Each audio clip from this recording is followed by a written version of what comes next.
ત્રણ બાળકો સાથે નાચવાનું મન થઈ ગયું. ખરેખર ઈશ્વર મહાન છે. માણસે પરમેશ્વરની આજ્ઞાનું ઉલ્લંઘન કેવી રીતે કર્યું અને ભગવાને કેવી રીતે માણસને બચાવી લીધો તે હવે આપણે જોઈએ.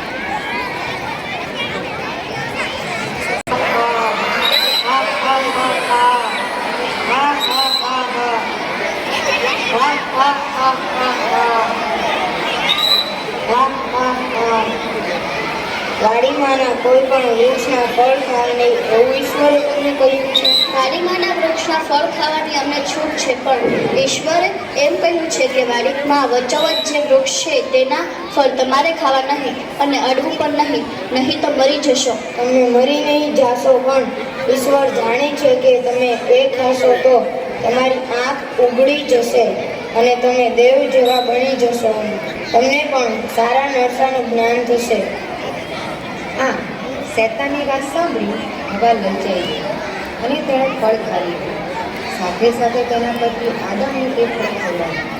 પરમેશ્વરની આજ્ઞાનું ઉલ્લંઘન થવાથી એટલે કે પાપ થવાથી માનવજાત ઉપર નર્કરૂપી બુલડોઝર ફરી વળ્યું અને આ નર્કમાંથી માનવજાતને પાપમાંથી મુક્તિ અપાવી સ્વર્ગના ભાગીદાર બનાવવા માટે પરમેશ્વર પિતાએ પોતાના એકના એક પુત્ર એટલે આપણે જેના જન્મના વધામણા કરી રહ્યા છીએ તેવા ભગવાન પ્રભુ ઈસુ ખ્રિસ્તને કુમારી માતા મરિયમ દ્વારા આ પૃથ્વી પર મોકલ્યો. પરંતુ હજુ એક સમસ્યા હતી. જેમ દરેક શુભ કાર્યમાં રોડું બનતું હોય છે, પરંતુ શુભ કાર્યના સમાપનનો રસ્તો પણ ખુલતો હોય છે. એટલે જ તો કુમારી નિષ્કલંક મરિયમ જેમનું સગપણ એક ધર્મિષ્ઠ જન પવિત્ર યોસેફ સાથે થયું હોય છે અને બંને પવિત્ર વ્યક્તિઓ કામથી અલ્પિત રહી પોતાને પારણે બાળકને ઝુલાવવાનો મનોમન નિર્ણય લઈ બેઠેલા હતા. તેઓને કેવી રીતે દુનિયાને પાપમાંથી મુક્તિ અપાવી ફરીથી લોકોને સ્વર્ગના ભાગીદાર બનાવવાના અભૂતપૂર્વ કાર્ય માટે પસંદ કર્યા, કેવી રીતે દુનિયાના ઉદ્ધારના નિમિત્ત બનાવ્યા તે પ્રસંગને આપણે હવે પછીના દ્રશ્યોમાં નિહાળીશું. તો નિહાળો દેવદૂત ગાબ્રિએલને કુમારી મરિયમને દોરમ. 6 મહિને ઈશ્વરે દેવદૂત ગાબ્રિએલને ગાલિલ પ્રાંતના નાઝરેત નામે ગામમાં એક કન્યા પાસે મોકલ્યા. કન્યાનું નામ મરિયમ હતું. તેમના વિવાહ દાવીદના વંશજ યોસેફ નામના માણસ સાથે થયા હતા. દેવદૂતે તેમની પાસે જઈને કહ્યું, પ્રણામ. તારી ઉપર પ્રભુની કૃપા ઉતરી છે.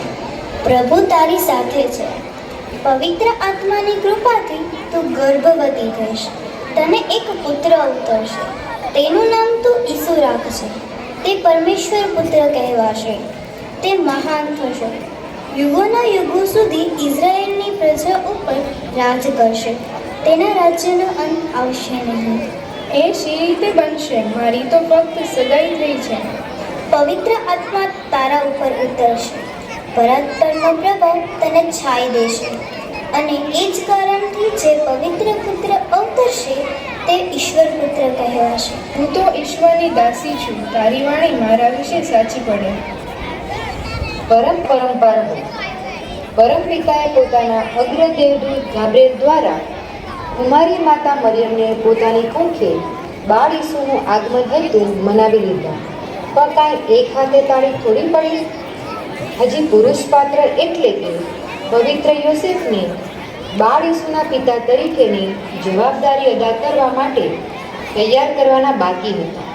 ફરી એક વખત આ કાર્ય માટે પરમેશ્વર પિતાને પોતાનો વફાદાર દેવદૂત ગાબ્રિએલ સાંભળે છે. આપણે સૌ તેની શ્રદ્ધાથી નિહાળીએ. હે દાવીદ પુત્ર યોસેફ, તારી પત્ની મરિયમને ઘરે તેડી લાવતા ડરીશ નહીં. તેને જે ગર્ભ રહ્યું છે તે પવિત્ર આત્માના પ્રભાવથી રહ્યું છે. તેને પુત્ર ઉતરશે અને તેનું નામ તું ઈસુ રાખજે, કારણ કે તે પોતાની પ્રજાને પાપમાંથી મુક્તિ આપનાર છે. સાંભળો, સૌ નગરજનો સાંભળો. રાજા અગસ્ત્યનો હુકમ છે કે વસ્તી ગણતરી કરવાની છે, તેથી સૌ લોકોએ પોતપોતાના વતનમાં નામ નોંધાવવા માટે જવું. આ રીતે વસ્તી ગણતરીના કાર્યમાં યોસેફ પણ દાઉદના વંશના હોવાથી ગાલિલના નાઝરેતના યહૂદામાં આ બે બેથલેહેમમાં નામ નોંધાવા ચાલ્યા ગયા. The highway to success has never been too smooth. શુભ કામમાં વિઘ્નો જાજા. જગ ઉદ્ધારક બાળ ઈસુના જન્મના કાર્યમાં વિઘ્નો હજુ સમાપ્ત થવાનું નામ લેતા નથી. આમેન. જગ ઉદ્ધારનું કાર્ય કોઈ નાનીસુની વાત છે? જગ ઉદ્ધારક ઈસુ ખ્રિસ્તના ગર્ભધારણનું કાર્ય સંપન્ન થયા બાદ હજુ તેમના જન્મની તેમના ઉત્તરાયણ સમક્ષ પણ કાંઈ ઉપાધિઓ ઓછી નથી. તો આપ જ નિહાળો મુસીબતોના પહાડોથી ઘેરાયેલ બાળ ઈસુના જન્મનું દ્રશ્ય.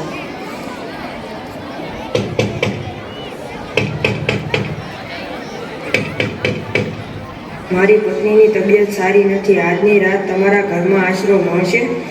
અરે ભાઈ, આટલી મોડી રાત, અમારી પાસે જગ્યા નથી. આગળ જાઓ.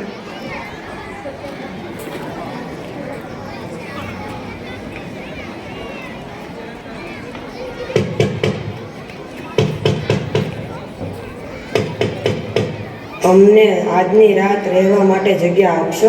અરે ભાઈ, આગળ જાઓ. અમારે ઘરે આજે ઘણા બધા મહેમાન છે, તેથી અમારે ત્યાં તો જગ્યા જ નથી.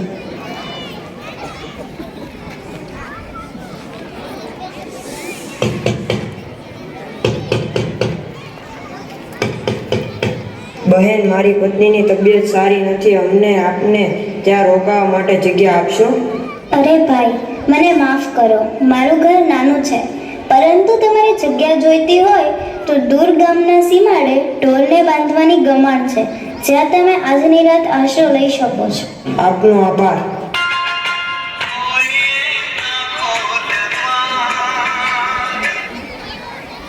મરિયમ, થોડી વેદના વેઠી લો. હવે આપણે ગામને છેડે ગભાણમાં રાત વાસો કરીશું.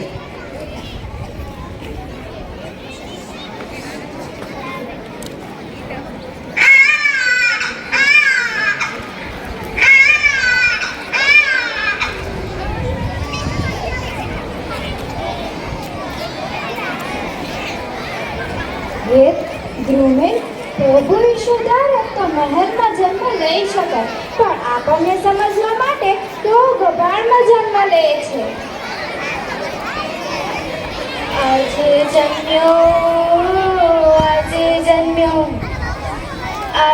જન્મ્યો તારણહારો, પ્રાચીમાં થયો તારાનો ઝબકારો રે. આજે જન્મ